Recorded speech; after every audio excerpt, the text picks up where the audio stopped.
بسم اللہ الرحمن الرحیم۔ شروع اللہ کے نام سے جو بڑا مہربان نہایت رحم کرنے والا ہے۔ ناظرین کرام، حضرت محمد مصطفیٰ صلی اللہ علیہ وآلہ وسلم کو اس دنیا سے رحلت فرمائے ابھی 50 برس ہی گزرے تھے کہ 61 ہجری میں عراق کے شہر کوفہ سے کچھ ہی فاصلے پر کربلا کے مقام پر یزید کے لشکر نے نواسۂ رسول حضرت سیدنا امام حسین رضی اللہ تعالی عنہ کو سفر کی حالت میں ان کے اہل و عیال اور رفقا سمیت شہید کر دیا۔ خلافت راشدہ کا 30 سالہ دور حضرت امام حسن رضی اللہ تعالی عنہ پر مکمل ہو چکا تھا اور پھر بادشاہت کی ابتدا امیر معاویہ سے ہوئی۔ 60 ہجری میں امیر معاویہ کا انتقال ہوا اور یزید ان کا جانشین بنا۔ تب تخت حکومت پر بیٹھتے ہی اس کے لیے سب سے اہم مسئلہ حضرت سیدنا امام حسین رضی اللہ تعالی عنہ، حضرت سیدنا عبداللہ بن زبیر اور حضرت سیدنا عبداللہ بن عمر رضی اللہ تعالی عنہ سے بیعت لینا تھا،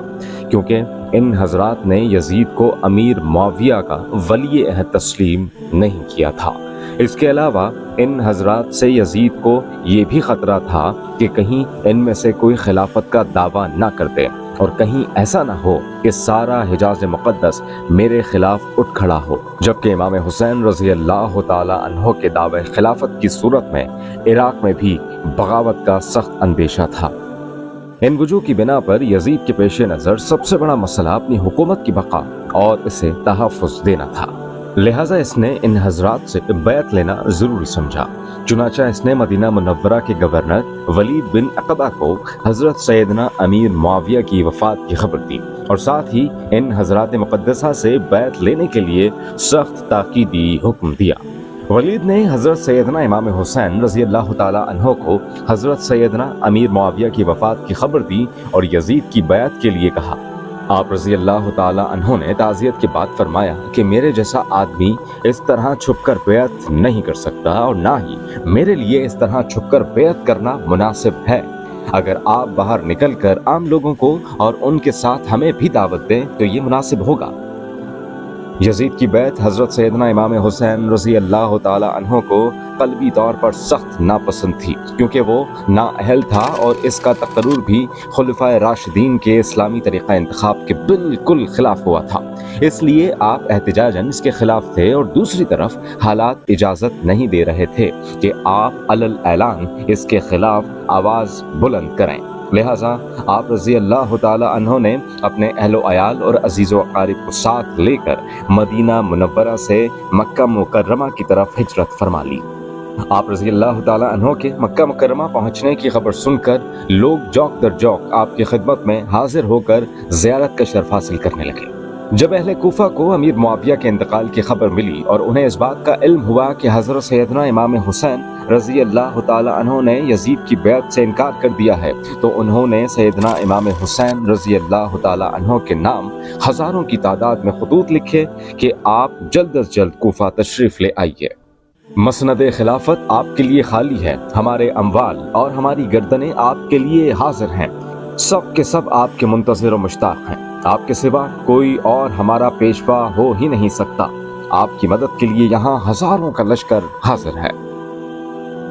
حضرت امام حسین رضی اللہ تعالی عنہ نے جب اہل کوفہ کے خطوط میں ان کے جذبات و عقیدت و محبت، جان و مال قربان کرنے کی تمناؤں اور کوفہ آنے کی التجاؤں کو دیکھا تو فیصلہ کیا کہ حالات معلوم کرنے کے لیے پہلے اپنے چچا زاد بھائی حضرت مسلم بن عقیل رضی اللہ تعالی عنہ کو بھیجا جائے۔ چنانچہ آپ نے انہیں اہل کوفہ کے نام ایک خط لکھا اور فرمایا کہ آپ کوفہ جا کر بذات خود براہ راست حالات کا صحیح اندازہ لگا کر ہمیں اطلاع دیجیے۔ اگر حالات سازگار ہوں تو میں بھی آ جاؤں گا اور اگر حالات نامناسب ہوں تو آپ بھی واپس تشریف لے آئیے۔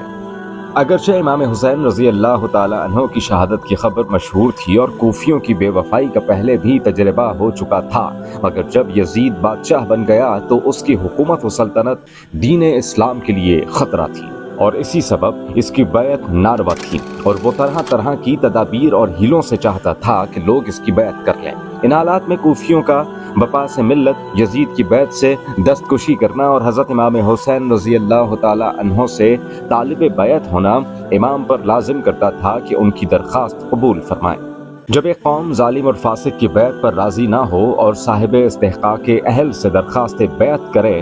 اس پر اگر وہ ان کی استدعا قبول نہ کرے تو اس کے معنی ہوتے ہیں کہ وہ اس قوم کو اس جابر ہی کے حوالے کرنا چاہتا ہے۔ امام حسین رضی اللہ تعالی عنہ اگر اس وقت کوفیوں کی درخواست کو قبول نہ فرماتے تو بارگاہ الہی عز و جل میں کوفیوں کے اس مطالبے کا امام حسین رضی اللہ تعالی عنہ کے پاس کیا جواب ہوتا کہ ہم پر چند درپے ہوئے مگر امام حسین رضی اللہ تعالی عنہ بیعت کے لیے راضی نہ ہوئے، اس لیے ہمیں یزید کے ظلم و تشدد سے مجبور ہو کر اس کی بیعت کرنا پڑی۔ اگر امام حسین رضی اللہ تعالی عنہ ہاتھ بڑھاتے تو ہم ان پر جانیں فدا کرنے کے لیے حاضر تھے۔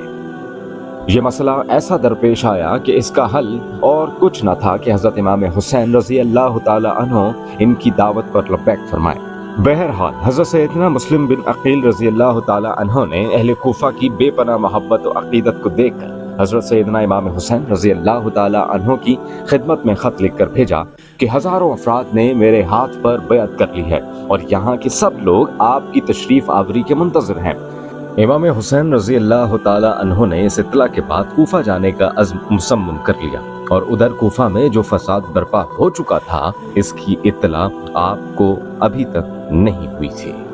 حضرت سیدنا امام حسین رضی اللہ تعالی عنہ نے 3 ذی الحج 60 ہجری کو اپنے اہل بیت و خدام وغیرہ کل 82 افراد کو ہمراہ لے کر راہ عراق اختیار فرمائی۔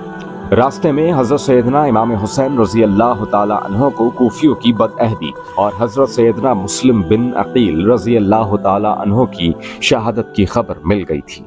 اس پر امام حسین رضی اللہ تعالی عنہ کے رفقا کی آراء مختلف ہوئیں اور ایک بار آپ رضی اللہ تعالی عنہ نے بھی واپسی کا فیصلہ فرمایا، لیکن بہت گفتگو کے بعد یہی طے پایا کہ سفر جاری رکھا جائے اور واپسی کا خیال ترک کر دیا جائے۔ حضرت سیدنا امام حسین رضی اللہ تعالی عنہ نے بھی اس رائے سے اتفاق کیا اور قافلہ آگے چل دیا، یہاں تک کہ حضرت سیدنا امام حسین رضی اللہ تعالی عنہ نے کربلا میں نزول فرمایا۔ یہ محرم الحرام 61 ہجری کی 2 تاریخ تھی۔ آپ رضی اللہ تعالی عنہ نے اس مقام کا نام دریافت کیا تو معلوم ہوا کہ اس جگہ کو کربلا کہتے ہیں۔ حضرت سیدنا امام حسین رضی اللہ تعالی عنہ کربلا سے واقف تھے اور آپ کو معلوم تھا کہ کربلا ہی وہ جگہ ہے جہاں اہل بیت رسالت کو راہ حق میں اپنے خون کی ندیاں بہانی ہوں گی۔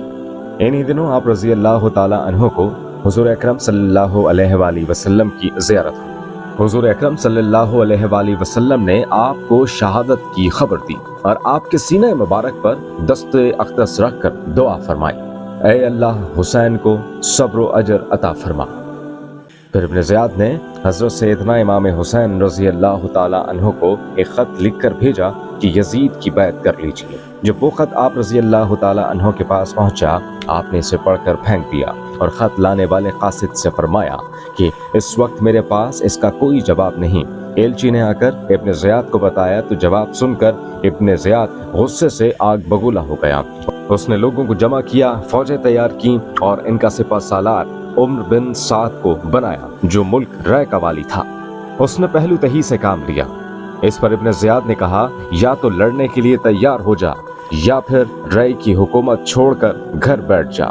ابن سعد نے رے کی حکومت اختیار کی اور 22,000 سوار اور پیادہ لشکر لے کر نواسہ رسول حضرت امام حسین رضی اللہ تعالی عنہ سے لڑنے چل پڑا، یہاں تک کہ یہ لوگ دریائے فرات کے کنارے پر قابض ہو کر قافلہ سیدنا امام حسین رضی اللہ تعالی عنہ اور پانی کے درمیان حائل ہو گئے۔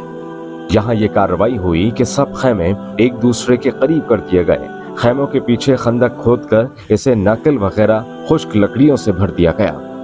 اب امام حسین رضی اللہ تعالی عنہ کے رفقا ان کاموں سے فارغ ہو کر سیدنا امام حسین رضی اللہ تعالی عنہ کی خدمت میں حاضر ہوئے ہیں اور سیدنا امام حسین رضی اللہ تعالی عنہ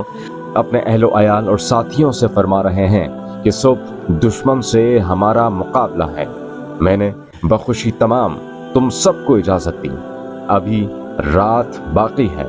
جہاں جگہ پاؤ چلے جاؤ اور ایک ایک شخص میرے اہل بیت میں سے ایک ایک کو ساتھ لے جائے، اللہ عز و جل تم کو جزائے خیر دے،